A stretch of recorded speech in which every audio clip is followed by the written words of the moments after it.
Le soleil de Caroline du Nord tapait impitoyablement sur l'entrée principale de Fort Bragg lorsque le capitaine Imani Harris gara sa Jeep au poste de contrôle des visiteurs à 18h47.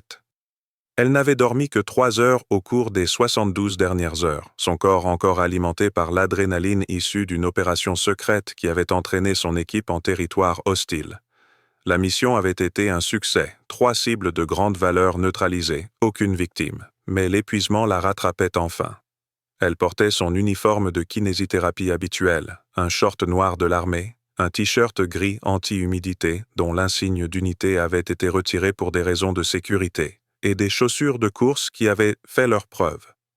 Ses cheveux naturels étaient attachés en une simple queue de cheval, et sa peau foncée luisait des vestiges de l'entraînement qu'elle avait effectué au gymnase de la base avant de se rendre au poste de police militaire. Elle devait signaler une activité suspecte qu'elle avait remarquée près du périmètre de la base lors de son jogging matinal. Des véhicules civils immatriculés dans un autre État photographiaient des installations de sécurité. Le protocole exigeait un signalement immédiat malgré son état de fatigue extrême. Le poste de police militaire jouxtait le complexe administratif principal, un bâtiment trapu en béton, témoin de décennies de bureaucratie militaire.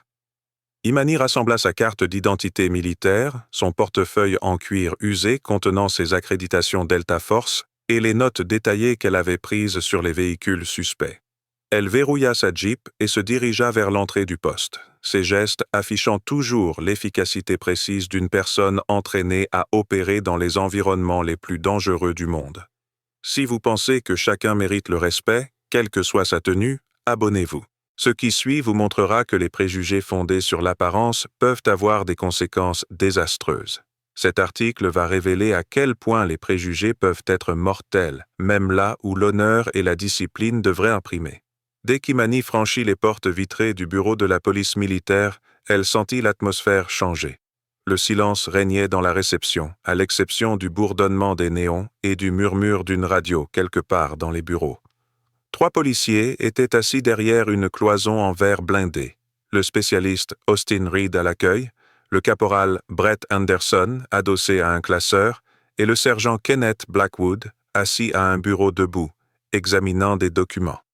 Tous les 3 étaient blancs. Ils levèrent les yeux simultanément lorsqu'elle entra. Et tous les 3 la regardèrent avec la même expression, suspicion mêlée de mépris. La main du spécialiste Reed se dirigea instinctivement vers le bouton d'alarme sous son bureau. Le caporal Anderson se redressa, passant d'une attitude décontractée à une attitude agressive en un clin d'œil. Le sergent Blackwood posa lentement son stylo, les yeux plissés, scrutant Imani de la tête aux pieds, s'attardant sur son uniforme de physiothérapeute avec un dégoût à peine dissimulé. « On peut vous aider ?» Le ton de Reed suggérait qu'il préférait qu'elle fasse demi-tour et parte immédiatement. Ses doigts tambourinaient sur le bureau, chaque coup reflétant l'impatience et le jugement. Imani s'approcha de la fenêtre avec la confiance sereine de quelqu'un qui a affronté des insurgés armés dans des enceintes plongées dans le noir complet. « Capitaine Imani Harris, je dois signaler une activité suspecte près du périmètre nord-est. J'ai observé... » « Attendez. » La voix de Blackwood trancha son explication comme un couteau. Il s'avança vers la fenêtre, son mètre 98 dominant le bureau tandis qu'il se penchait en avant. « Capitaine? Vous venez de dire capitaine? »« Oui, sergent. Je suis ici pour... »« Où est ton uniforme ?» intervint Anderson en s'approchant, les bras croisés. « Les vrais officiers ne se promènent pas sur la base comme s'ils sortaient tout juste du lit. À quelle unité appartiens-tu, soi-disant ?» Le mot « soi-disant » transpirait le sarcasme et l'incrédulité. Imani ressentit une oppression familière dans sa poitrine. Elle savait qu'elle allait être jugée non pas sur ses 12 années de service exemplaire, ni sur ses 3 étoiles de bronze et sa Purple Heart, ni sur les opérations secrètes qui avaient sauvé d'innombrables vies américaines, mais sur la couleur de sa peau et les vêtements décontractés qu'elle portait. « Je suis affecté aux opérations spéciales, » répondit Imani d'un ton neutre, conservant un ton professionnel malgré la colère qui la rongeait. « Je me suis entraîné hors service et j'ai observé une activité suspecte qui nécessite une intervention immédiate. »« Opération spéciale !» Blackwood rit d'un rire rauque et moqueur. Il se tourna vers Anderson et Reed en secouant la tête. « Vous entendez? Elle est des opérations spéciales. »« Bien sûr, ma puce. Et moi, je suis le secrétaire à la défense. » Reed ricana, la main posée ostensiblement sur son arme de service.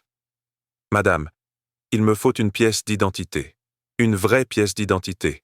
Pas la fausse carte CAC que vous avez probablement achetée en ligne. » La mâchoire d'Imani se crispa, mais elle garda son sang-froid. Elle avait connu pire que ça. Bien pire. Elle sortit sa carte d'accès commune militaire de son portefeuille et la glissa par la petite ouverture de la vitre pare-balles. La carte portait sa photo officielle, son grade et son niveau d'habilitation, mais sa désignation d'unité était classifiée et ne se présentait que sous la forme d'une série de codes nécessitant une autorisation spécifique pour être déchiffrée. Blackwood prit la carte entre ses doigts comme si elle risquait de le contaminer. Il la brandit à la lumière, l'examinant avec un scepticisme exagéré. « Ça a l'air d'un faux. L'hologramme est complètement faux. Où l'as-tu fait fabriquer? Dans une imprimerie clandestine de Fayetteville. C'est une carte CAC officielle délivrée par le département de la Défense, dit Imani d'une voix assurée, malgré ses poings crispés. Si vous la scannez dans votre système, vous verrez. Je le scannerai dès que je serai prêt, rétorqua Blackwood. Pour l'instant, je vois quelqu'un en tenue de protection miteuse, sans insigne d'unité, sans identification de grade, qui prétend être capitaine des opérations spéciales. Vous savez ce que ça veut dire? Un vol de courage. Et on prend ça très au sérieux sur cette base. Anderson s'approcha de Blackwood, les deux hommes formant désormais un mur d'hostilité derrière la vitre. Les gens comme vous, dit Anderson, insistant sur « vous » pour rendre le sous-texte racial impossible à ignorer, tentent toujours de prétendre avoir fait un service militaire qu'ils n'ont pas mérité. C'est dégoûtant. Vous avez probablement vu des films, appris un peu de jargon et pensé que vous pourriez vous présenter dans une installation militaire en prétendant être quelqu'un que vous n'êtes pas. Je suis capitaine dans l'armée américaine, déclara Imani avec fermeté, sa voix imprégnée de l'autorité de quelqu'un habitué à commander des soldats d'élite dans des situations de vie ou de mort. Je sers depuis 12 ans. Je suis ici pour déposer un rapport de sécurité légitime concernant une potentielle activité de reconnaissance visant cette installation. Si vous pouviez simplement vérifier mes informations d'identification. Stop! La voix de Blackwood s'éleva jusqu'à devenir un cri qui résonna dans la petite salle d'accueil. Stop, tout simplement, avec ce spectacle. Tu crois pouvoir venir ici, habillé comme pour aller à la salle de sport, sans aucune tenue militaire, et nous convaincre que tu es un officier, un capitaine, des forces spéciales? Il se pencha si près de la vitre que son souffle la condensa. Vous croyez toujours pouvoir entrer dans des endroits qui ne vous appartiennent pas, mais nous sommes dans une base militaire. Nous avons des normes, nous avons des protocoles, et nous ne laissons pas des civils anonymes munis de fausses cartes d'identité nous faire perdre notre temps avec leurs illusions de grandeur. La porte des bureaux s'ouvrit et le lieutenant Karen Bennett en sortit, une femme blanche d'une 40aine d'années, les cheveux relevés en un chignon serré qui semblait correspondre à son expression pincée. Qu'est-ce qui se passe ici? Madame, nous avons un problème, rapporta Blackwood, le ton s'orientant vers une déférence professionnelle. Une civile se faisant passer pour capitaine tente d'obtenir l'accès pour déposer une plainte. Elle possède une fausse carte CAC et porte un équipement de protection individuelle non autorisé. Je crois qu'il s'agit d'un cas de vol de bravoure, voire pire. Elle pourrait effectuer des reconnaissances pour une cellule terroriste. Le regard de Bennett se posa sur Imani avec une suspicion immédiate. Elle ne demanda pas sa version des faits. Elle ne demanda pas à voir les papiers d'identité que Blackwood détenait encore. Elle observa simplement la peau brune d'Imani, sa tenue de sport décontractée, et se forma un jugement instantané. « Sergent Blackwood, caporal Anderson, arrêtez cet individu immédiatement », ordonna Bennett. « Reed, appelez des renforts et prévenez la police criminelle qu'une menace de sécurité pourrait être présente sur la base. »« Non, » dit Imani d'une voix aiguë, imprégnée d'une autorité qui avait autrefois figé les combattants ennemis. « Vous ne m'arrêterez pas. Je suis officier de l'armée américaine. Je suis ici pour déposer une plainte en bonne et due forme. Vous devez vérifier mes qualifications par les voies officielles avant... Avant quoi? La voix de Bennett devint glaciale. Avant que tu accomplisses ce que tu es venu faire ici? Planter quelque chose? Recueillir des renseignements pour tes supérieurs? On voit ce que tu es. On sait de quoi les gens comme toi sont capables. La porte près de la fenêtre s'ouvrit avec un fracas et Anderson et Blackwood surgirent de derrière leur barrière protectrice. Les deux hommes, armes à la main, affichaient une expression d'autorité absolue tandis qu'ils avançaient vers Imani. Le soldat de première classe, Michael Nguyen, un jeune soldat américain d'origine asiatique qui était assis dans la salle d'attente pour remplir les papiers d'immatriculation de son véhicule, leva les yeux de plus en plus inquiet. Sa main se porta instinctivement à son téléphone, son instinct de soldat lui disant que quelque chose n'allait pas du tout. « Madame, vous devez nous suivre », dit Anderson, la main maintenant ouvertement agrippée à son arme. « Placez vos mains bien en vue, ne faites pas de mouvements brusques. »« Je ne partirai pas tant que vous n'aurez pas vérifié mon identité, » répondit Imani, campant sur ses positions. Elle avait affronté des chefs de guerre en Afghanistan dont l'arrogance était moins infondée que celle de ses policiers. « Lieutenant Bennett, je vous ordonne, en tant qu'officier supérieur, de faire vérifier ma carte CAS par le système de vérification. C'est un ordre direct. » Bennett rit d'un rire sec et cruel. « Vous n'ordonnez rien à personne. Vous êtes un civil qui se fait passer pour un officier, et c'est un crime fédéral. Le fait que vous essayez de me donner des ordres prouve à quel point vous êtes dans le délire. » Blackwood se plaça derrière Imani tandis qu'Anderson approchait de face, une manœuvre classique de tenaille destinée à intimider et à contrôler. « Dernière chance !» grogna Blackwood. « Les mains dans le dos. Maintenant. » L'esprit d'Imani explorait toutes les options possibles. Elle pouvait obtempérer et espérer qu'une personne sensée vérifierait son identité. Elle pouvait essayer d'appeler son commandant, même si son téléphone était dans sa Jeep. Elle pouvait tenter de s'expliquer à nouveau, même si, de toute évidence, la police militaire avait déjà décidé qu'elle était coupable de quelque chose simplement à cause de son apparence. Avant qu'elle puisse prendre une décision, Blackwood lui saisit le bras droit, une poigne brutale et inutilement forte. Ses doigts s'enfoncèrent dans le muscle avec une force telle qu'il y laissa des ecchymoses et il lui tordit le bras dans le dos avec la force excessive réservée aux suspects violents. « Ne résistez pas !» cria Anderson, bien qu'Imani n'ait pas bougé pour résister. Il lui saisit le bras gauche avec la même violence, et ensemble, les deux hommes lui tordirent les bras dans le dos, la forçant à prendre une position douloureuse qui la fit haleter involontairement. La douleur fut vive et immédiate, irradiant de ses épaules jusqu'à sa colonne vertébrale. Il ne s'agissait pas des gestes précis et contrôlés des forces de l'ordre. Il s'agissait d'une brutalité motivée par des préjugés et la certitude absolue qu'il pouvait la maltraiter sans conséquence. « Vous me faites mal », déclara clairement Imani, sa voix tranchant le chaos. Elle voulait que cela soit consigné, que des témoins l'entendent raconter explicitement ce qu'on lui faisait subir.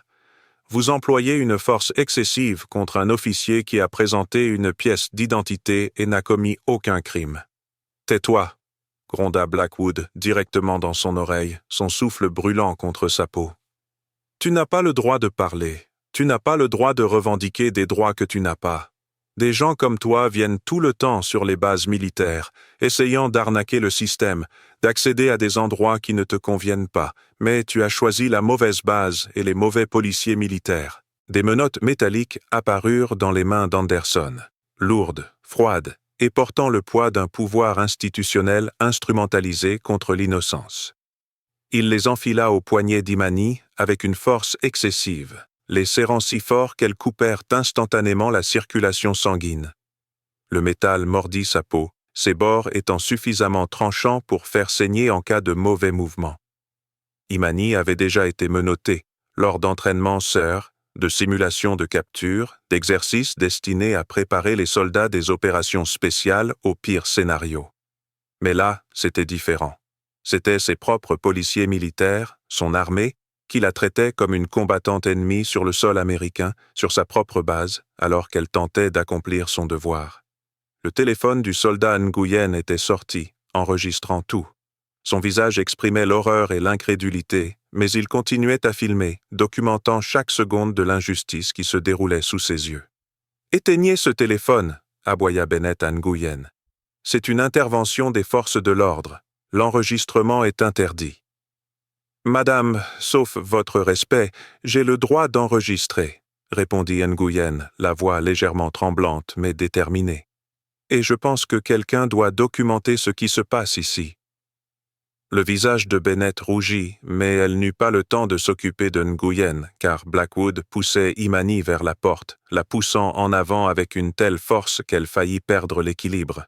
Les mains menottées dans le dos, elle ne pourrait se rattraper en cas de chute, ni protéger son visage du choc contre le sol en béton. Ils la poussèrent dehors, dans la chaleur accablante de l'après-midi, le soleil aveuglant après l'éclairage fluorescent de l'intérieur. Une petite foule commença à se former, des soldats allant et venant du bâtiment administratif attirés par le tumulte. Certains sortirent leur téléphone, d'autres chuchotaient entre eux, leurs visages trahissant la confusion et l'inquiétude. Un spécialiste noir dans la foule s'écria « Hé, qu'est-ce qu'elle a fait ?» Son ton suggérait qu'il soupçonnait déjà la réponse. « Rien. »« Ça ne te regarde pas, » rétorqua Anderson. « Dégagez la zone, c'est une affaire officielle de la police militaire. » L'esprit d'Imani explorait des scénarios à toute vitesse, calculant sa prochaine action. Elle avait été entraînée aux interrogatoires hostiles, à la résistance sous la contrainte, au maintien de la sécurité opérationnelle sous la pression psychologique la plus extrême. Mais rien dans sa formation ne l'avait préparée à être brutalisée par les siens sur sa propre base, tout en essayant de la protéger de menaces potentielles. « J'exige de parler à votre commandant, » dit Imani, sa voix résonnant à travers le parking avec une autorité qui fit se redresser automatiquement plusieurs soldats dans la foule. « J'exige d'être conduite immédiatement au colonel Lawrence Patterson. Il vérifiera mon identité. »« Tu ne vas aller qu'en détention, » répondit Blackwood en la poussant vers la voiture de patrouille de la police militaire garée près de l'entrée. « Tu peux faire toutes tes demandes depuis ta cellule. Peut-être que lorsque la police criminelle viendra t'interroger, tu seras prête à nous dire pour qui tu travailles réellement et ce que tu comptais faire sur cette base. » Il lui poussa la tête vers le bas, non pas avec douceur comme l'exigeait la procédure, mais avec force, ce qui fit heurter son crâne contre le chambranle de la porte avec une telle violence que sa vision se troubla. Des étoiles explosèrent derrière ses yeux et elle sentit un goût de cuivre lorsque ses dents lui transpercèrent l'intérieur de la joue. « Attention à ta tête », dit Anderson d'un ton moqueur, ces mots arrivant trop tard pour servir de protection. « Je ne voudrais pas que tu te blesses. » Ils l'ont forcé à monter à l'arrière de la voiture de patrouille, le siège en plastique brûlant à cause du soleil à travers son fin short de sport. Les mains menottées dans le dos, elle ne pouvait pas ajuster sa position, ne trouvait aucun confort, restait assise là, la sueur lui coulant au visage et le sang ruisselant de sa joue blessée. Par la fenêtre, elle voyait la foule grossir. Au moins 20 soldats, peut-être plus. La plupart semblaient confus ou inquiets. Quelques soldats blancs adressèrent un signe de tête approbateur aux policiers militaires, leurs expressions suggérant qu'ils ne voyaient rien de mal à ce qui se passait. Un sergent blanc leva même le pouce vers Blackwood, signe de solidarité face au profilage racial. Mais d'autres, des soldats de couleur principalement, mais aussi des soldats blancs qui semblaient dotés d'une décence humaine élémentaire, semblaient horrifiés. Plusieurs enregistrèrent la scène sur leur téléphone. Une lieutenante noire était au téléphone, parlant d'urgence à quelqu'un, essayant probablement de rapporter ce dont elle était témoin. Bennett monta sur le siège passager tandis que Blackwood prenait le volant. Anderson suivait dans une deuxième voiture de patrouille qui venait d'arriver, conduite par le sergent-chef Carmen Lopez, une policière latino-américaine qui venait de prendre son service. « Vous avez le droit de garder le silence », a récité Bennett d'un ton monocorde et ennuyé, considérant clairement qu'il ne s'agissait là que d'une procédure de routine pour traiter un suspect. « Tout ce que vous direz pourra et sera retenu contre vous devant un tribunal. Vous avez droit à un avocat. Si vous n'en avez pas les moyens, on vous en fournira un. »« Je suis le capitaine Imani Harris », déclara-t-elle clairement, souhaitant que chaque mot soit enregistré sur les systèmes actifs de la voiture de patrouille. Numéro de série 545 87 9214. Je suis officier de l'armée américaine affecté aux opérations spéciales. Je me suis présenté à ce poste de police militaire pour déposer un rapport de sécurité légitime concernant une activité suspecte observée près du périmètre de la base. J'ai présenté ma pièce d'identité militaire officielle, actuellement en possession du sergent Blackwood. Je n'ai commis aucun crime. Je n'ai pas résisté à mon arrestation. La force utilisée contre moi était excessive et injustifiée. Je suis détenu illégalement et je demande à pouvoir immédiatement contacter mon commandant, le colonel Lawrence Patterson, et mon représentant au JAG. Bennett se retourna sur son siège, l'air débordant de mépris. Tu crois que mémoriser un numéro de série fait de toi un militaire? Tu crois que débiter des protocoles fait de toi un officier? Je suis dans l'armée depuis 22 ans, et je peux repérer un faux à des kilomètres. Et toi, ma belle, tu es la chose la plus fausse que j'ai jamais vue. La voiture s'éloigna du poste de police militaire et se dirigea vers le centre de détention, de l'autre côté de la base. Imani regarda par la fenêtre le fort Bragg défiler, la base où elle avait servi avec distinction, où elle avait formé d'innombrables soldats, où elle était revenue de dizaines de missions secrètes qui avaient protégé des vies américaines. Et maintenant, elle était transportée menottée comme une criminelle, la bouche en sang, les épaules criant de douleur à cause des liens trop serrés. Le centre de détention était un bâtiment trapu, sans fenêtres, qui sentait le nettoyant industriel et la sueur. Blackwood sortit Imani de la voiture de patrouille avec la même force excessive qu'il avait employée pour l'y faire entrer, serrant si fort son bras qu'il lui laissa des ecchymoses en forme de doigts qui dureraient des jours. Il la fit franchir l'entrée, passant devant un bureau de permanence où 2 autres policiers, tous 2 blancs, tous 2 de sexe masculin, levèrent les yeux avec une expression à la fois curieuse et méprisante. « J'en ai un vivant ici », annonça Blackwood à ses collègues. « Une civile essaie de se faire passer pour un capitaine. Fausse carte CAC et tout le tralala. La police criminelle a été prévenue. » L'un des députés de bureau, un caporal dont le badge indiquait Williams, laissa échapper un léger sifflement. « Bold, à quoi essayait-elle d'accéder? » « Elle est entrée au poste en prétendant devoir déposer un rapport de sécurité, » répondit Anderson, entrant derrière eux avec Lopez. Toute cette histoire était clairement bidon. Elle cherchait probablement quelqu'un à repérer les installations. Lopez semblait mal à l'aise, son regard oscillant entre le visage meurtri d'Imani et les menottes trop serrées qui lui entaillaient les poignets. « Sergent, on devrait peut-être… »« Quoi, Lopez ?» rétorqua Bennett. « Tu remets en question mon jugement? Je fais ce travail depuis avant ton engagement. Je reconnais une menace à la sécurité quand j'en vois une. » Ils ont traité Imani comme n'importe quel criminel de droit commun, des photos prises sous plusieurs angles, des empreintes digitales enregistrées dans le système, des effets personnels confisqués et catalogués. Son portefeuille, ses notes sur les véhicules suspects, ses clés de voiture et même sa montre en état de marche.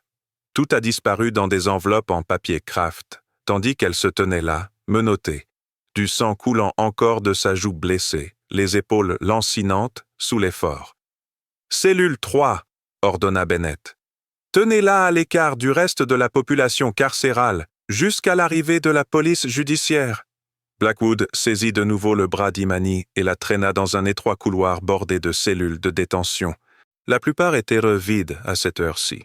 La police militaire de Fort Bragg s'occupait généralement des soldats pour des infractions mineures, comme un échec aux inspections de cellules ou un retard à la formation, et non pour les accusations inventées de toutes pièces qu'ils avaient inventées contre elle. Il la poussa dans une cellule d'environ 2,50 m sur 3. Sol et murs en béton, un banc en acier boulonné au mur et des toilettes en inox dans un coin qui n'offraient aucune intimité. L'air était étouffant, la petite grille d'aération ne parvenant pas à combattre la chaleur accablante. « Bon séjour », dit Blackwood avec un sourire narquois. « La police criminelle met généralement quelques heures à réagir. Ça vous laisse tout le temps de réfléchir aux conséquences de vos actes. » La porte de la cellule claqua avec un bruit métallique qui résonna dans l'espace exigu. Le verrou s'enclencha avec un clic sourd. Imani se retrouva seule. Elle s'affala sur le banc en acier, son corps enfin autorisé à assimiler l'adrénaline qui lui avait parcouru l'organisme. Ses épaules hurlaient à cause du temps prolongé passé menotté. Sa joue lancinait à l'endroit où elle avait touché le cadre de la portière de la voiture. La coupure dans sa bouche continuait de saigner, le goût de cuivre lui donnant la nausée. Mais plus que la douleur physique, c'était l'humiliation qui la blessait le plus profondément. Elle était la capitaine Imani Harris. Elle avait dirigé des missions en Syrie, en Afghanistan, en Irak et dans une douzaine d'autres endroits qui resteraient secrets pendant des décennies. Elle avait sauté d'un avion à 9 km d'altitude, pénétré dans des enceintes dans l'obscurité la plus totale, coordonnée avec les forces spéciales alliées sur 3 continents. Elle avait gagné le respect de certains des soldats les plus prestigieux du monde, les Navy SEAL, les Marines Raiders, les sauveteurs parachutistes de l'armée de l'air. Et pourtant, ici, sur le sol américain, dans sa propre base, elle avait été traitée comme une criminelle, agressée, menottée, enfermée dans une cellule. Tout cela parce qu'elle avait eu l'audace d'exister en tant que noire, vêtue d'un uniforme décontracté de physio.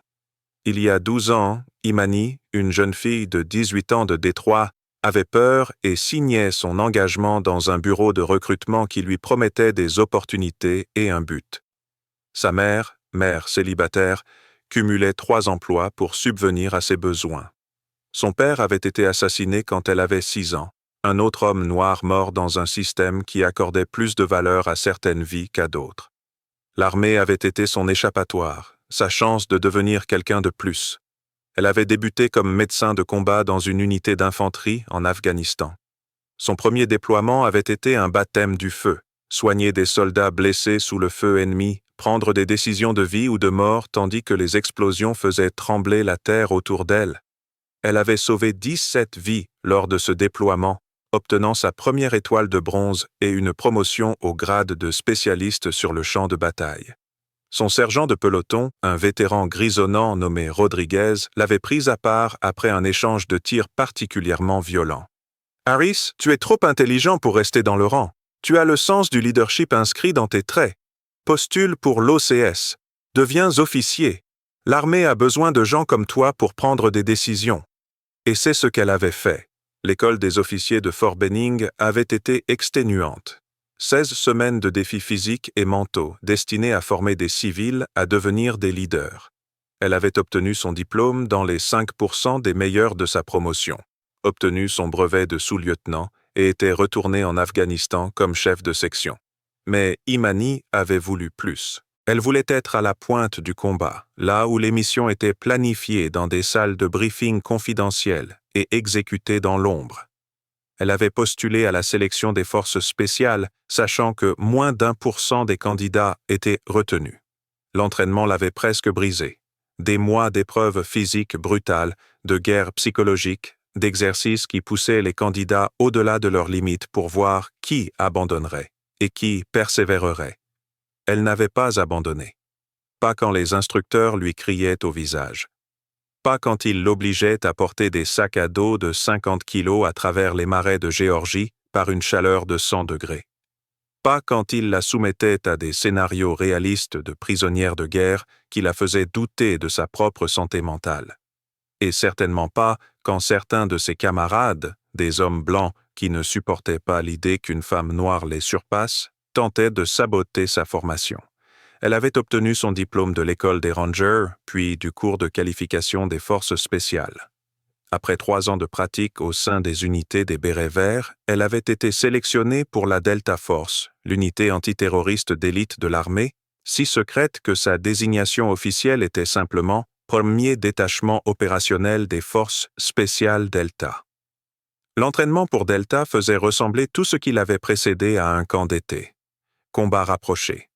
Tir de précision, libération d'otages, opérations antiterroristes, langue, formation culturelle, survie dans les environnements les plus hostiles du monde. Elle avait appris à tuer silencieusement, à infiltrer les bases ennemies, à extraire des cibles de grande valeur de pays dont les noms n'apparaissaient que dans des rapports de renseignements classifiés. À 31 ans, elle avait été promue capitaine et avait reçu le commandement de sa propre équipe opérationnelle. 15 des soldats les plus redoutables que l'Amérique ait jamais produits, lui faisant confiance pour les ramener au pays après des missions où l'échec signifiait la mort et le succès, sauvé des vies qui n'auraient jamais su qu'elles avaient été en danger. Elle s'était rendue en Syrie pour extraire des otages américains détenus par Daesh. Elle avait coordonné avec le SAS britannique le démantèlement d'une cellule terroriste en Somalie. Elle avait passé 6 mois dans l'Hindu Kush à traquer un commandant taliban responsable de la mort de dizaines de membres des forces de la coalition. Chaque mission avait été un succès. Tous les soldats sous son commandement étaient vivants et retrouvés. Et maintenant, elle était assise dans une cellule de détention, traitée comme une criminelle par la police militaire qui ne survivrait pas 10 minutes à faire ce qu'elle faisait tous les jours. L'ironie était si amère qu'elle en a presque ri. 2 heures passèrent. Puis 3.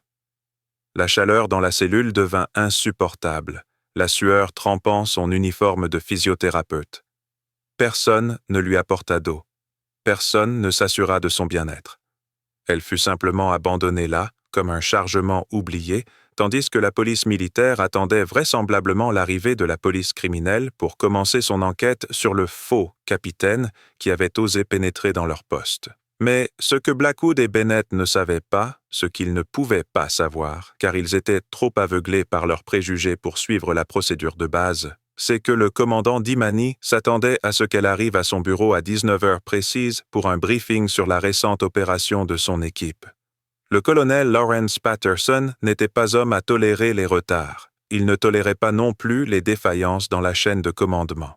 Lorsqu'un de ses commandants de la Delta Force ne s'est pas présenté à un briefing prévu, sa première hypothèse a été que quelque chose s'était mal passé, gravement mal. À 19h15, l'assistant du colonel Patterson a tenté de joindre Imani sur son portable. Comme elle ne répondait pas, il a essayé la ligne sécurisée du quartier général de son unité. En l'absence de réponse, il a vérifié les registres de sécurité de la base pour confirmer qu'elle était entrée par le portail principal. Elle l'avait fait. À 18h47. Destination enregistrée. Station MP. Rapport de sécurité. Le visage du colonel Patterson s'assombrit. Il prit son téléphone et composa directement le numéro de la station de police militaire. Ici le colonel Patterson. Je cherche le capitaine Imani Harris. Vos registres indiquent qu'elle est entrée dans votre établissement il y a environ 1h30 pour déposer un rapport de sécurité. Où est-elle? Il y eut un silence à l'autre bout du fil. Puis la voix du spécialiste Reed, incertaine et confuse. « Monsieur, nous n'avons aucune trace d'une visite du capitaine Harris à la station aujourd'hui. »« Vérifiez encore, » ordonna Patterson, d'une voix autoritaire qui faisait douter les jeunes soldats. Une femme noire d'1m70, probablement en uniforme de l'armée. Elle signalait une activité suspecte près du périmètre nord-est. Un autre silence. La voix de Reed se fit très basse. « Monsieur, il y avait une femme correspondant à cette description. Mais ce n'était pas un capitaine. C'était une civile qui essayait de se faire passer pour un officier. Nous la détenons en attendant l'enquête de la police judiciaire. » Le silence à l'autre bout du fil dura exactement 3 secondes. Lorsque le colonel Patterson reprit la parole, sa voix était tombée à un niveau que tous les soldats reconnaissaient comme le calme avant une tempête catastrophique. « Vous avez qui en votre possession? »« Une civile, monsieur. Elle prétendait être capitaine des opérations spéciales, mais son identité était manifestement fausse et elle était habillée de façon inappropriée pour... » Appelez le lieutenant Bennett, maintenant. 20 secondes plus tard, la voix de Bennett se fit entendre, confiante et assurée. « Ici, le lieutenant Bennett, monsieur. J'ai personnellement supervisé la détention. L'individu a présenté une fausse carte CAC et a fait plusieurs déclarations sur son statut militaire qui étaient clairement... Avez-vous scanné sa carte CAC avec le système de vérification? » La question de Patterson a brisé l'explication de Bennett comme un couteau dans du papier. Un silence. « Monsieur, la carte était manifestement fausse. Une inspection visuelle a suffi à... As-tu scanné la carte? Non, monsieur, mais... Avez-vous tenté de vérifier son identité via une base de données militaire officielle avant de la détenir? » Un autre silence, plus long cette fois. « Monsieur, au vu de son apparence et des incohérences de son récit, nous avons conclu que... À cause de son apparence? La voix de Patterson s'éleva enfin, et même au téléphone, Bennett entendit la fureur monter. Vous avez arrêté et menotté un officier de l'armée américaine à cause de son apparence? Monsieur, si vous pouviez juste voir la situation de notre point de vue? Voici ce que je vois, lieutenant. Je vois un groupe de policiers militaires qui n'ont pas suivi les procédures de vérification de base. Je vois une série de suppositions fondées sur des préjugés plutôt que sur le protocole. Et je vois un commandant de la Delta Force assis dans votre cellule en ce moment même, saignant des blessures subies lors d'une détention illégale, tandis que vous, planté là, tentez de justifier votre échec catastrophique. La ligne téléphonique s'est tue. En arrière-plan, le colonel Patterson entendait quelqu'un crier « Oh mon Dieu !» et le bruit des claviers s'est soudain mis à vibrer, tandis que les policiers militaires commençaient à fouiller frénétiquement les bases de données militaires à la recherche du dossier du capitaine Imani Harris. « Je serai à votre poste dans exactement 7 minutes », déclara Patterson d'une voix désormais froide et professionnelle. Le capitaine Harris sera libéré immédiatement, recevra des soins médicaux et aura la possibilité de porter plainte contre chaque personne impliquée dans sa détention. Vous conserverez toutes les vidéos, tous les rapports écrits et toutes les preuves matérielles liées à cet incident.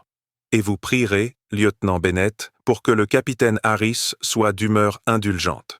Car si elle décide de poursuivre l'affaire par la voie officielle, votre carrière sera terminée. Vous me comprenez? Oui, monsieur. La voix de Bennett avait perdu toute assurance, remplacée par la conscience tremblante qu'elle venait de commettre une erreur qui aurait pu mettre fin à sa carrière. 7 minutes, répéta Patterson, et il coupa la communication. Dans la cellule de détention, Imani entendit un vacarme soudain dans le couloir. Des voix s'élevèrent, le bruit d'une course, des touches de clavier claquaient frénétiquement dans le bureau adjacent.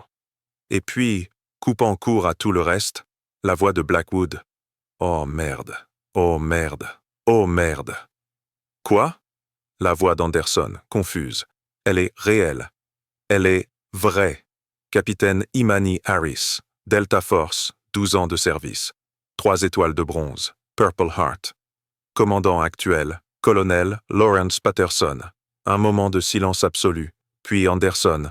C'est impossible. Elle portait une tenue de sport. On aurait dit... Comme quoi, caporal? Une nouvelle voix, féminine, cinglante de dégoût. Sergent-chef Lopez. Comme une femme noire, donc impossible qu'elle soit commandante de la Delta Force? C'est ce que vous alliez dire? Je ne voulais pas... Tu sais ce que tu voulais dire. Nous savons tous ce que tu voulais dire. Des pas approchaient rapidement dans le couloir. Le cliquetis des clés. La porte de la cellule s'ouvrit brusquement, et Blackwood se tenait là, le visage pâle, les mains tremblantes tandis qu'il tâtonnait avec les clés des menottes. « Capitaine Harris, » balbutia-t-il, « il y a eu un terrible malentendu. Si vous pouviez juste... »« Enlève-moi ces menottes, » dit doucement Imani, sa voix plus menaçante que n'importe quel cri. « Maintenant. » Les mains de Blackwood tremblaient si fort qu'il avait du mal à insérer la clé dans la serrure. Lorsque les menottes s'ouvrirent enfin, Imani avança lentement les bras, grimaçant tandis que le sang refluait dans ses mains. Des sillons d'un rouge profond marquaient ses 2 poignets là où le métal avait mordu la peau. Ses épaules hurlaient lorsqu'elle les faisait tourner, les muscles crispés par des heures passées dans cette position anormale. Bennett apparut dans l'embrasure de la porte, le visage marqué par une panique à peine maîtrisée. « Capitaine Harris, je ne peux m'excuser suffisamment pour cet incident. Il y a clairement eu une rupture de communication et... »« Où sont mes papiers d'identité ?» interrompit Imani d'une voix aussi froide que la glace arctique. « Juste ici, madame. » Bennett tendit la carte CAC d'une main tremblante. « Et nous avons sécurisé tous vos effets personnels. Tout est comptabilisé. » Imani prit sa carte d'identité et l'examina attentivement. L'hologramme que Blackwood avait qualifié de complètement faux captait parfaitement la lumière, exactement comme prévu. La photo, le grade, les codes d'autorisation, tout était officiel, tout était légitime, tout était visible pour quiconque prenait la peine de regarder au lieu de voir ce que ses préjugés laissaient présager. Vous disiez que c'était faux, dit doucement Imani, en brandissant la carte pour que Blackwood puisse la voir. Vous disiez que l'hologramme était faux. Vous disiez que les gens comme moi achètent ça dans des imprimeries clandestines. Vous vous souvenez avoir dit ça, sergent? Blackwood ne pouvait soutenir son regard. Madame, sur le moment, il semblait impossible que je sois capitaine de l'armée parce que je suis noir et que je portais une tenue de sport. La voix d'Imani resta basse, mais chaque mot résonna comme un coup de massue. C'est ce que vous pensiez. C'est ce que vous pensiez tous. Aucun d'entre vous n'a envisagé qu'une femme entrant dans un poste de police militaire pour déposer un rapport de sécurité puisse être celle qu'elle prétendait être. Aucun d'entre vous n'a suivi les procédures de vérification de base. Vous avez vu ma couleur de peau, vous avez émis des hypothèses et vous avez conclu que j'étais une criminelle. Madame, si nous pouvions juste, commença Bennett, bouger. Imani les dépassa, sortit de la cellule et emprunta le couloir en direction de la sortie. Chaque policier qu'elle croisait détournait le regard, incapable de soutenir son regard, soudain fasciné par leurs chaussures, leurs papiers ou les murs. Elle apparut dans la réception juste au moment où le colonel Patterson franchissait l'entrée, le visage marqué par une fureur contenue. C'était un homme grand, âgé de 62 ans, dont 39 années de service militaire étaient gravées dans chaque trait de son visage buriné. Il avait commandé des Rangers, dirigé des forces spéciales et supervisé des opérations antiterroristes sur 4 continents. C'était aussi un homme qui valorisait l'honneur, le devoir et la décence humaine par-dessus tout. Quand il vit Imani, ensanglanté, meurtri, les poignets marqués par les blessures des menottes, sa mâchoire se serra si fort qu'un muscle de sa joue sursauta.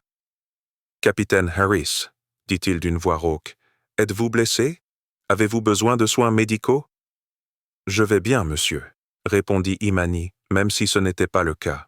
Ses épaules la lançaient, sa joue enflait et sa plaie à l'intérieur de sa bouche continuait de saigner. « Je suis venu signaler une activité suspecte près du périmètre nord-est. J'ai vu des véhicules civils immatriculés hors de l'État photographier des installations de sécurité pendant mon jogging matinal.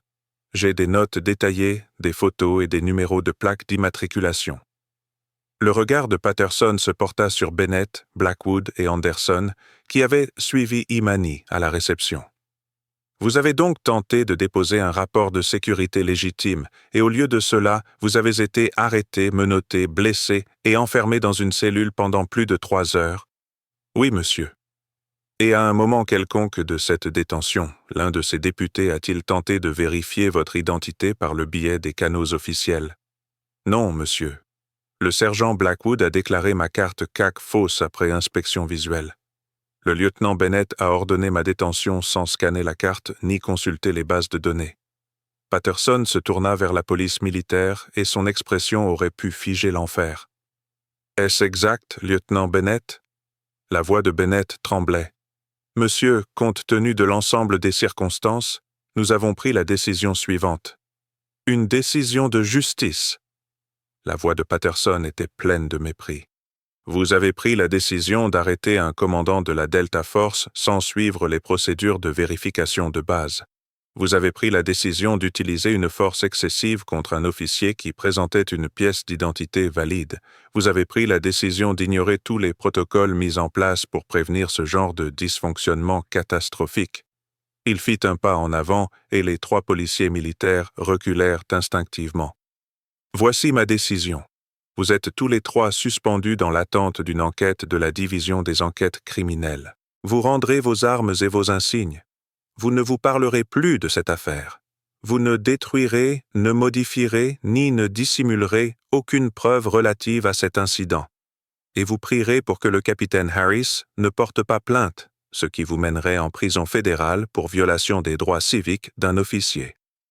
Si vous pensez que les racistes doivent subir les conséquences de leurs actes, cliquez sur « J'aime » et abonnez-vous. La suite vous montrera que la justice militaire peut fonctionner lorsque les commandants refusent de tolérer les préjugés. Le jugement ne fait que commencer. À 21 heures, Fort Bragg était en état de crise. La nouvelle de la détention du capitaine Harris s'était répandue comme une traînée de poudre dans la base, amplifiée par les vidéos enregistrées par le soldat Nguyen et au moins une douzaine d'autres soldats. Les images montraient tout. Imani empoigné, menotté avec une force excessive, la tête enfoncée dans l'encadrement de la portière de la voiture, du sang visible sur son visage. En quelques heures, ces vidéos avaient échappé aux réseaux internes de la base et étaient apparues sur les réseaux sociaux, Twitter, Facebook, Instagram et les communautés militaires de Reddit. Les médias contactaient déjà le service des relations publiques de Fort Bragg pour recueillir des commentaires sur les allégations de profilage racial et d'agression d'un commandant de la Delta Force par la police militaire. Le commandant de la base, le major général Robert Crawford, a convoqué une réunion d'urgence dans sa salle de conférence à 21h30. Étaient présents le colonel Patterson, Imani, le major Margaret Foster du bureau du juge avocat général, l'agent Richard Murphy de la police criminelle et le grand prévôt, colonel responsable de toutes les opérations de la police militaire à Fort Bragg. Capitaine Harris, commença le général Crawford, avant tout, au nom de Fort Bragg et de l'armée américaine, je vous présente mes excuses pour ce qui vous est arrivé aujourd'hui. Le traitement que vous avez subi était inadmissible, non professionnel et totalement contraire à nos valeurs. Vous méritiez mieux. Vous méritez mieux. Imani hocha la tête mais ne dit rien, son visage soigneusement neutre.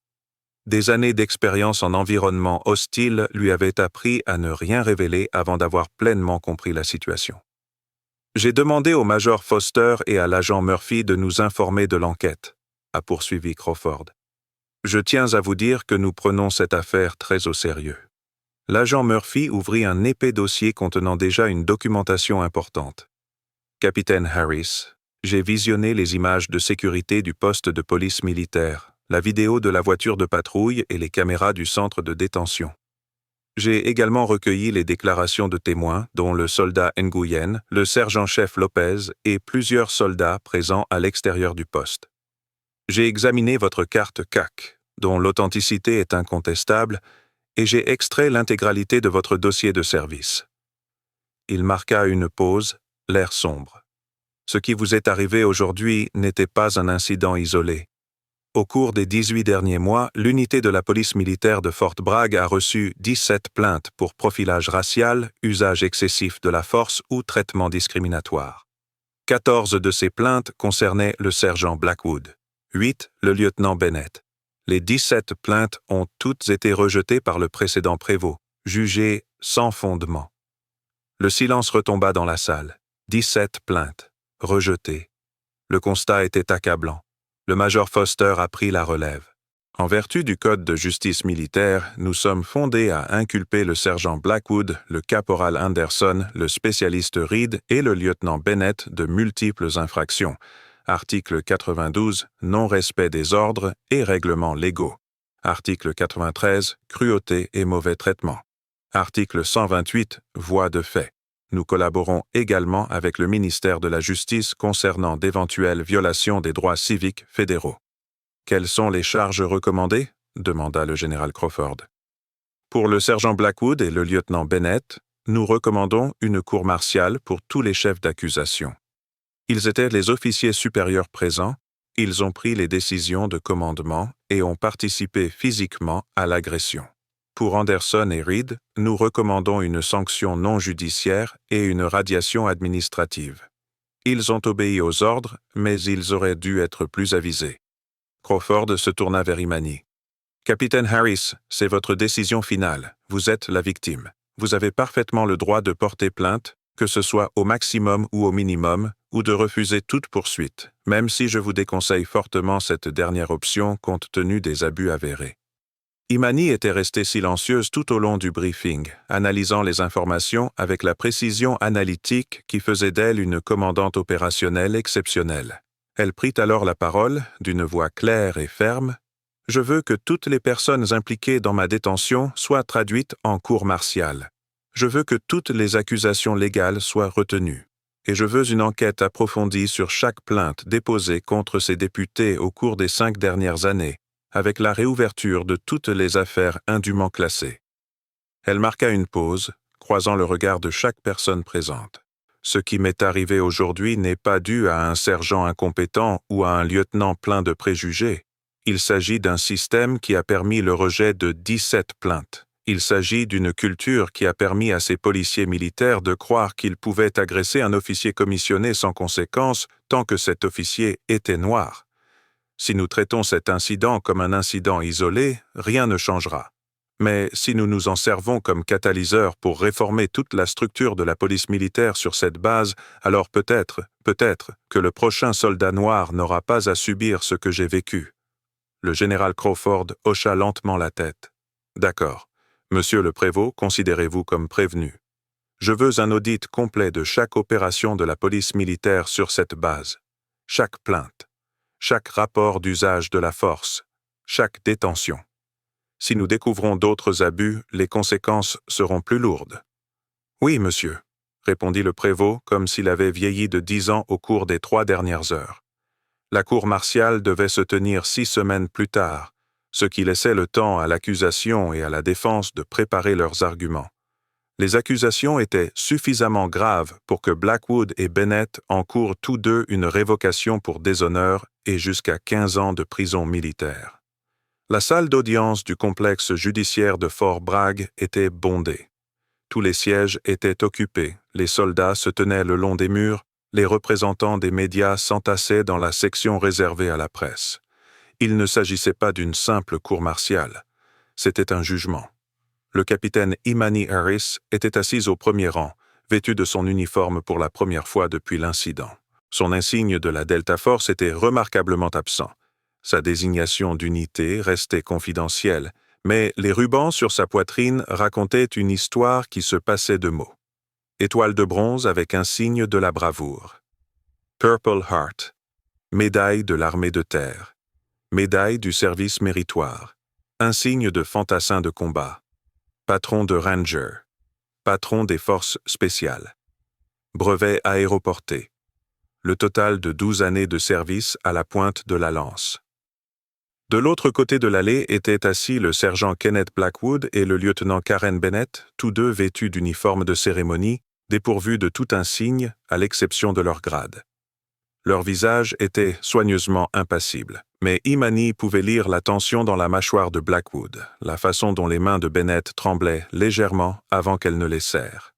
Le juge militaire, le colonel Thomas Reynolds, entra dans la salle d'audience.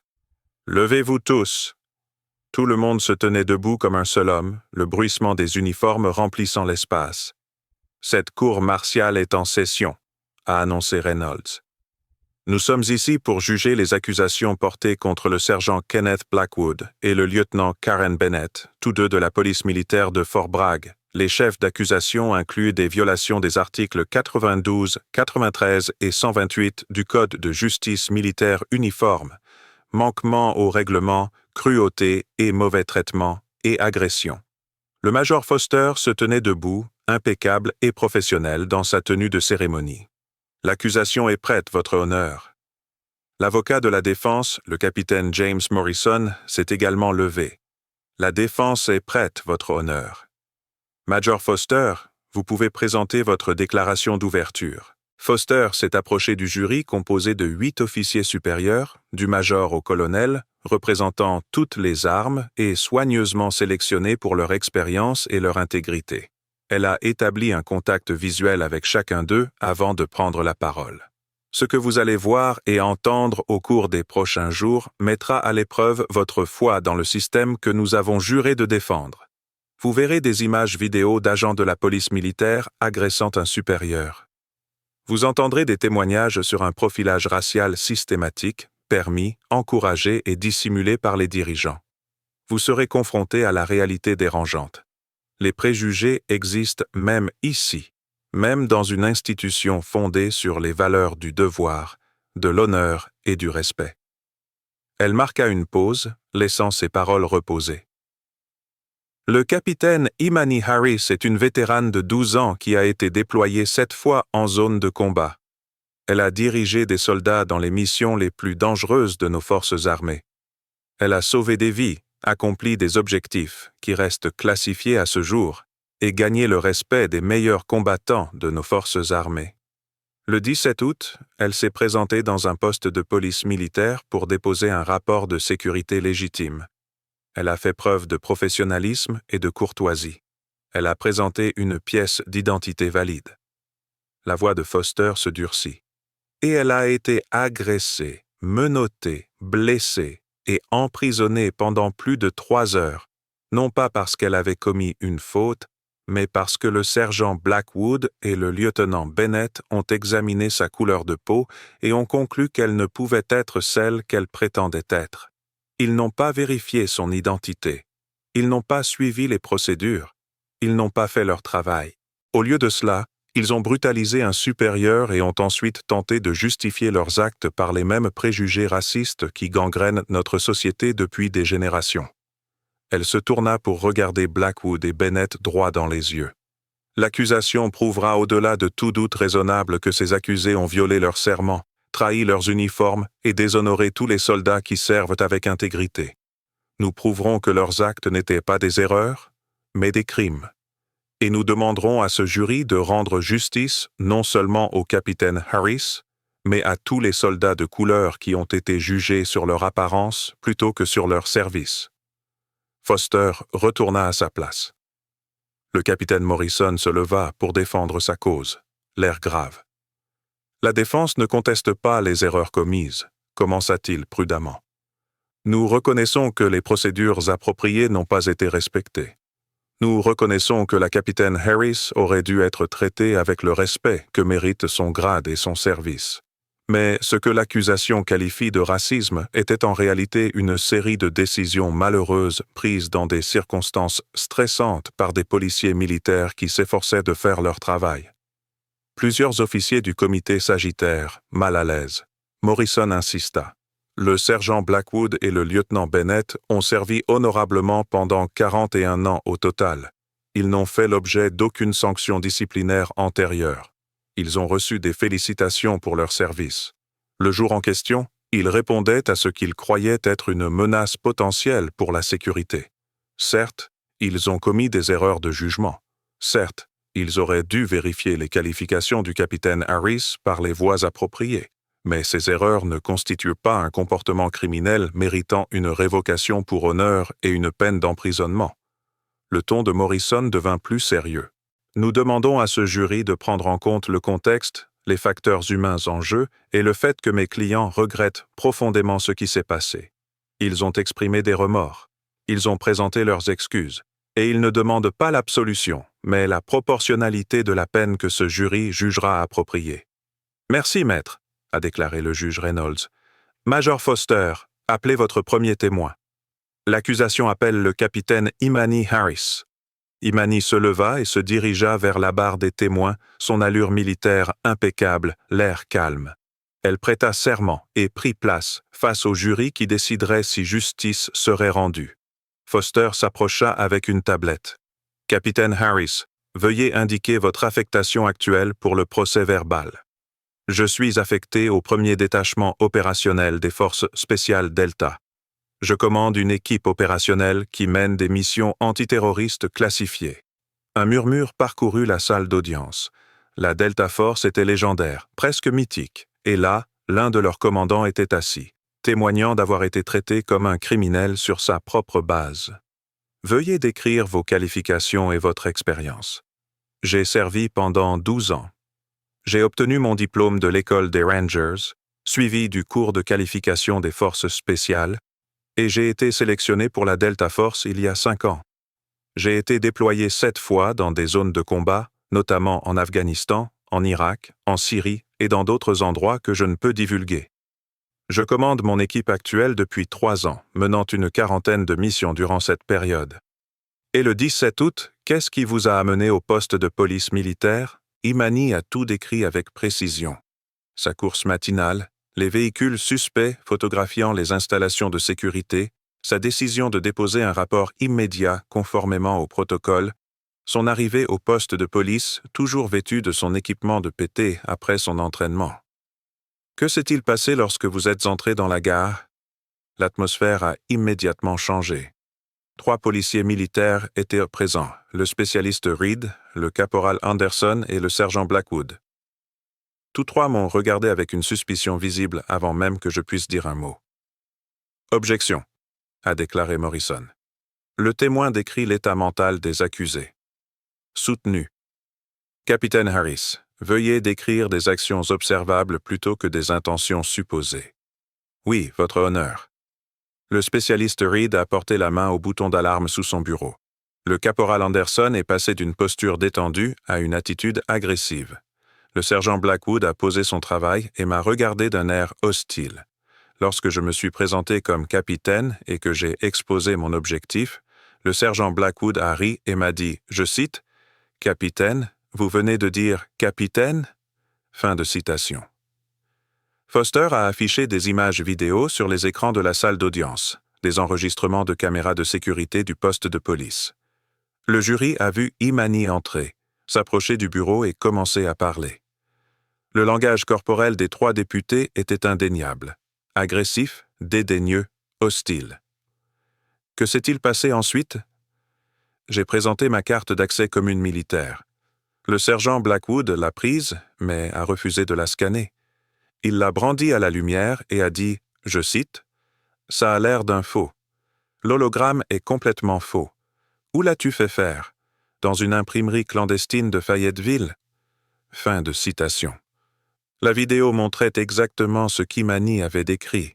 Blackwood examinait la carte avec un scepticisme théâtral, sans s'approcher du lecteur de cartes qui aurait pu vérifier son identité en quelques secondes. « Avez-vous essayé d'expliquer? »« Oui, madame. Je lui ai dit que c'était une carte officielle du département de la Défense et je lui ai demandé de la scanner. Il a refusé. Il m'a ensuite accusé de vol de courage et a dit, je cite, « Les gens comme vous essaient toujours de prétendre avoir fait du service militaire sans l'avoir mérité. » Fin de citation. Foster marqua une pause, laissant ces mots en suspens. « Des gens comme toi? Qu'as-tu compris par là? » J'ai compris qu'il s'agissait d'une référence raciale. Tout au long de la rencontre, les policiers militaires ont utilisé à plusieurs reprises des expressions comme « des gens comme vous » et « vous », toujours en insistant sur le « vous », toujours dans des contextes qui montraient clairement qu'ils faisaient référence à mon origine ethnique. La vidéo continuait de tourner. Le jury observa l'arrivée du lieutenant Bennett et, sans poser de questions ni demander de vérification, ordonna immédiatement l'arrestation d'Imani. Ils virent Anderson et Blackwood surgir de derrière la vitre de protection, armes sur les mains, s'approchant d'Imani avec un langage corporel agressif. « Que s'est-il passé quand ils se sont approchés de toi ?» La voix d'Imani resta posée, professionnelle, mais quelque chose brilla dans ses yeux, le souvenir de la douleur, de l'humiliation. Le sergent Blackwood m'a saisi le bras droit et l'a tordu dans mon dos avec une force excessive. Le caporal Anderson m'a saisi le bras gauche. Ensemble, ils ont tordu les deux bras dans une position qui m'a immédiatement fait mal aux épaules. J'ai dit clairement, « Vous me faites mal. Vous usez d'une force excessive contre un officier qui a présenté une pièce d'identité et n'a commis aucun crime. » La vidéo du tribunal a montré exactement ce moment. La brutalité était indéniable.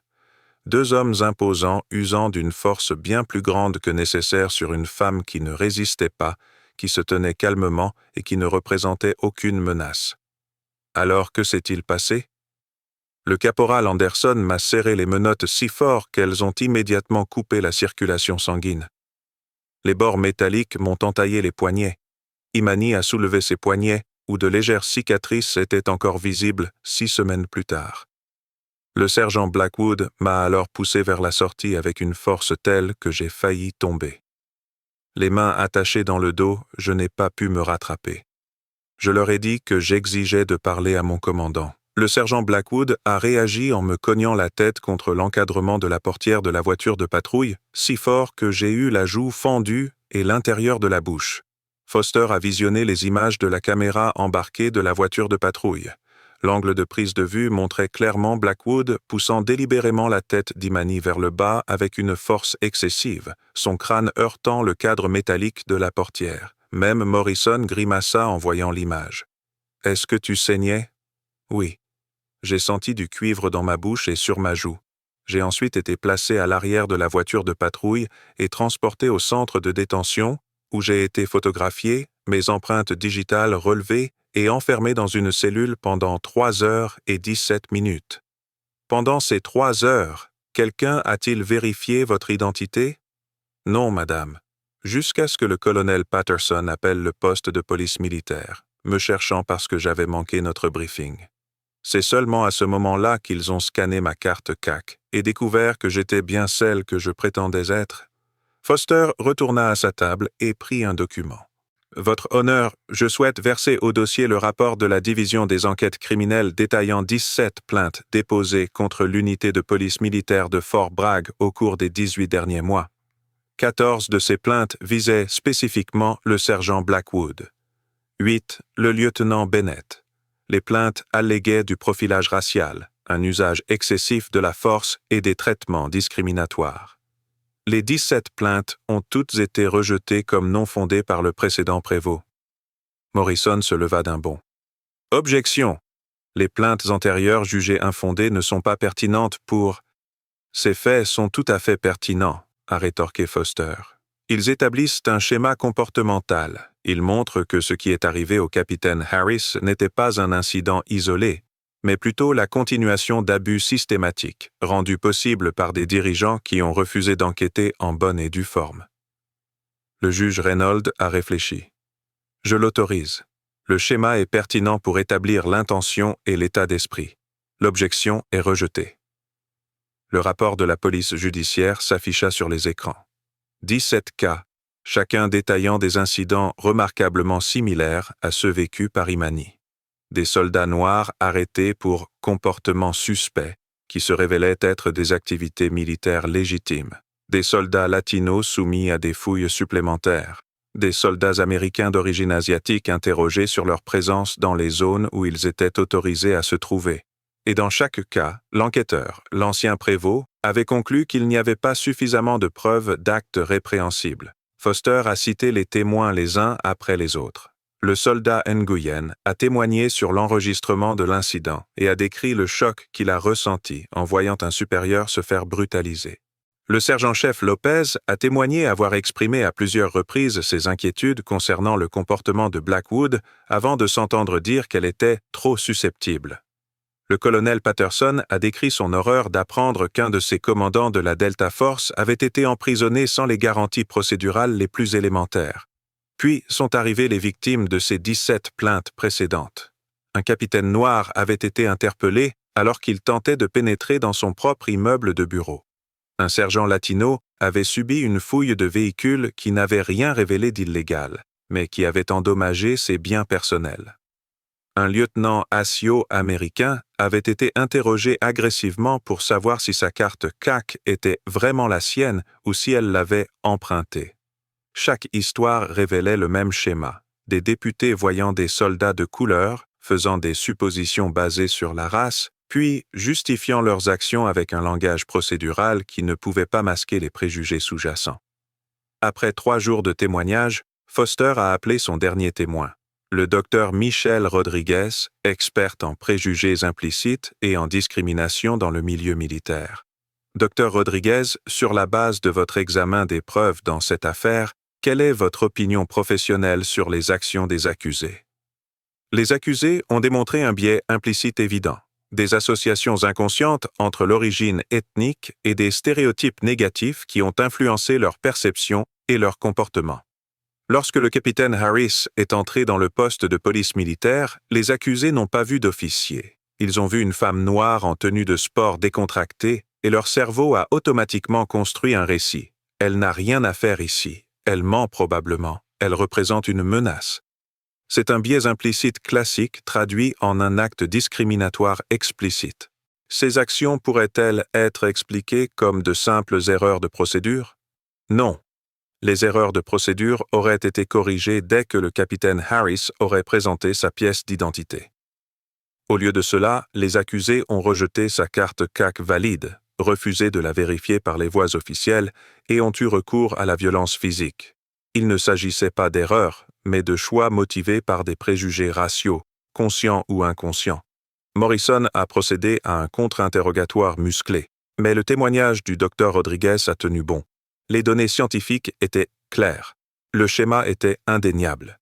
Le 4e jour, la défense a présenté ses arguments. Des témoins de moralité ont témoigné que Blackwood était un père dévoué, que Bennett était bénévole à son église, et qu'ils avaient tous deux servi honorablement pendant des décennies. Morrison a soutenu que les préjugés implicites étaient universels, que chacun avait des préjugés inconscients et que ses clients ne devaient pas être punis pénalement pour des tendances psychologiques qu'ils ne pouvaient pas totalement contrôler. Mais Foster a ensuite contre-interrogé Bennett. « Lieutenant Bennett, vous avez témoigné avoir servi pendant 22 ans. Est-ce exact? » « Oui, madame. » « Et au cours de ces 22 années, vous avez reçu une formation sur les procédures appropriées de vérification d'identité? » « Oui, madame. » « Vous avez reçu une formation sur le continuum de l'usage de la force? » « Oui, madame. » « Vous avez reçu une formation sur les préjugés implicites et l'égalité des chances? » Bennett hésita. « Oui, madame. » « Vous saviez donc, vous saviez absolument que vous deviez vérifier l'identité du capitaine Harris dans les bases de données officielles avant de la détenir? » Rétrospectivement, oui. Rétrospectivement, pas du tout, lieutenant.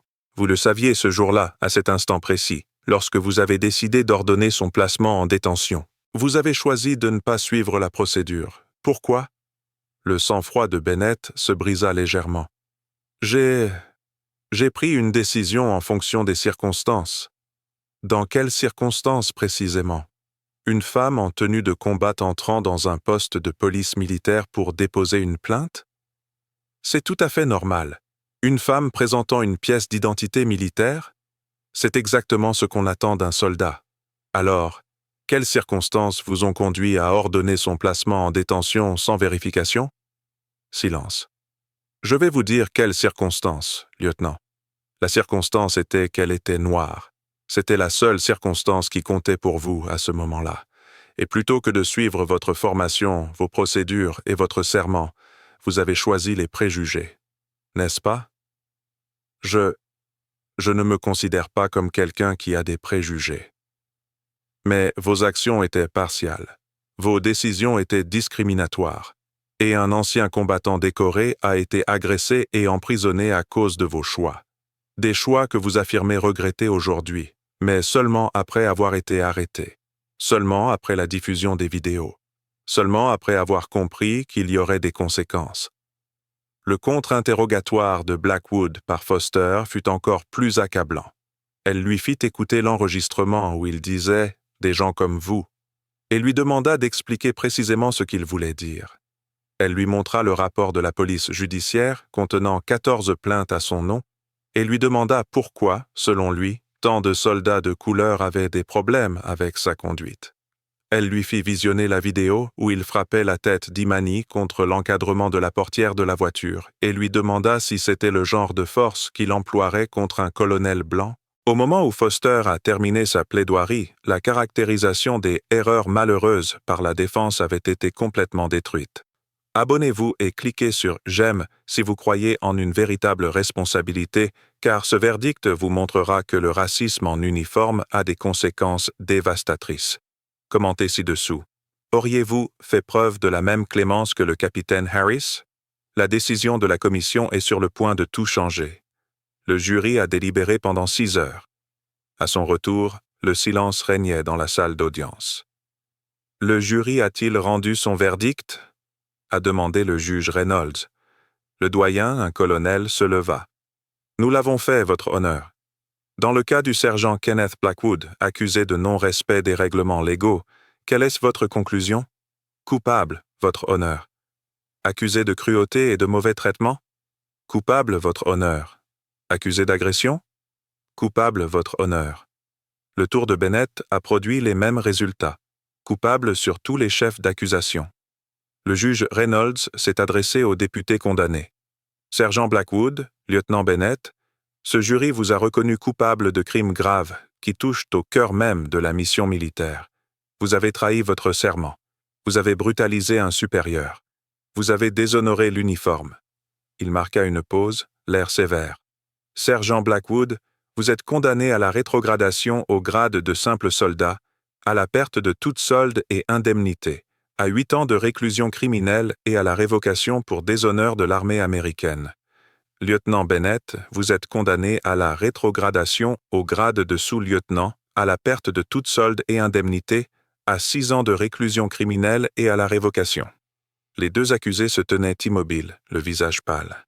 De plus, a poursuivi Reynolds, ce tribunal recommande au ministère de la Justice de porter plainte pour atteinte aux droits civiques au niveau fédéral. Ce qui s'est passé ici n'était pas seulement une infraction militaire, mais une violation des droits constitutionnels du capitaine Harris.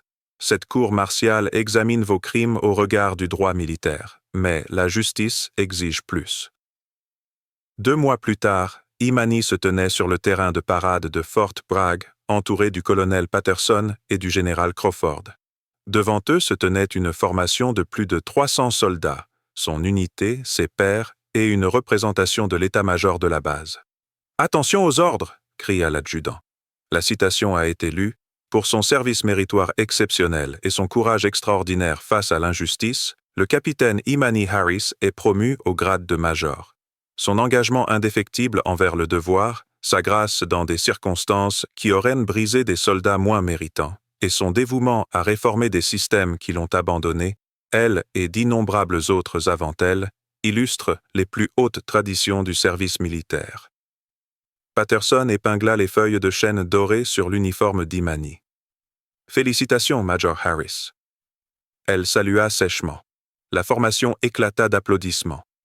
Après la cérémonie, Imani resta seule un moment contemplant Fort Bragg. Le poste de police militaire où elle avait été détenue avait été rénové, sa direction entièrement remplacée. De nouveaux programmes de formation avaient été mis en place dans toute la base. Les 17 plaintes rejetées avaient été rouvertes et 5 autres policiers militaires avaient été sanctionnés. Un véritable changement était en marche. Son téléphone vibra. Un texto de sa mère. « Je suis si fier de toi, ma puce. Ton père le serait aussi. » Imani sourit en se souvenant de cette jeune fille de 18 ans de Détroit qui avait signé son engagement dans l'espoir d'une vie meilleure. Elle avait trouvé plus que cela. Elle avait trouvé un but. Et en luttant pour la justice, elle avait contribué à créer une armée où la prochaine génération de soldats de couleur serait peut-être confrontée à moins de préjugés qu'elle. 5 ans plus tard, le colonel Imani Harris, désormais l'officier noir le plus haut gradé de l'histoire de la Delta Force, s'est adressé à une classe d'étudiants diplômés de l'école des officiers candidats. Vous allez diriger des soldats venus de tous les horizons, de toutes les origines, de tous les coins d'Amérique, leur a-t-elle dit. Certains d'entre vous commettront des erreurs. Certains nourriront des préjugés dont ils n'ont même pas conscience. Mais voici ce que je veux que vous compreniez. Quand vous voyez un soldat, vous voyez un soldat. Pas sa couleur de peau. Pas vos préjugés sur ce qu'il peut ou ne peut pas faire. Vous voyez son service, son dévouement et son humanité. Elle marqua une pause, croisant le regard du groupe hétéroclite de jeunes officiers devant elle.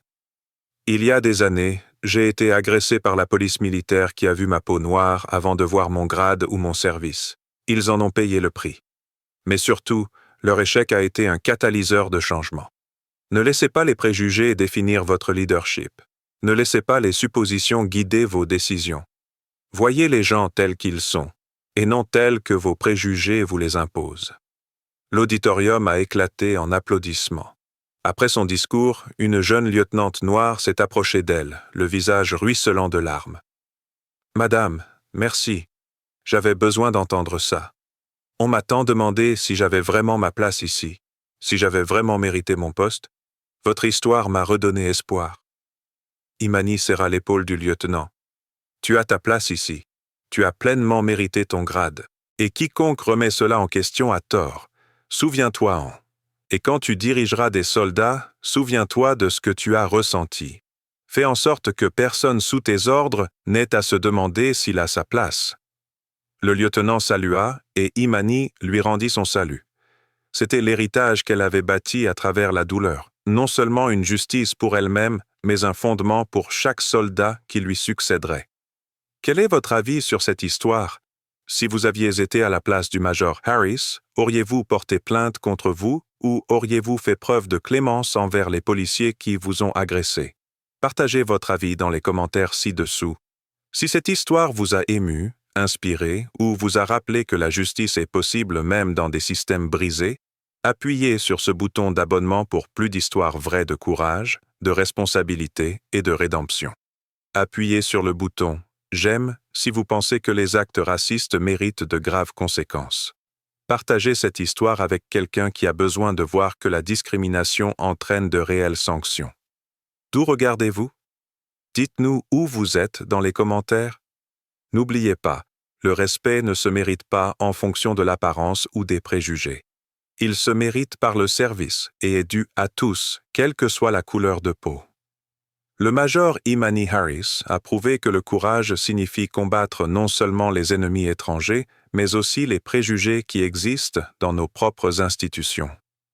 La justice ne voit aucune couleur, mais elle voit tout,